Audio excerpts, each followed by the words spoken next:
O sa may mas okay na ang dako o ang gamay? Ang dako, jud sir, kahit para dali lang tigom kwarta. Para dako may matuhalin. Ang gamay.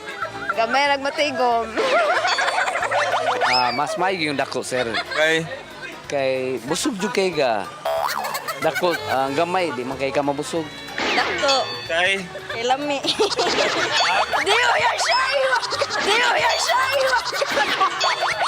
Ay shayo. Lami ang gamay. kay Ay kadili man na pait ang gamay. Pait ang dako bayran. Pareho raman sir oy. kay Kay sudan ra man gyapon. Dako. kay Dako. Basta lamig jud ang dako.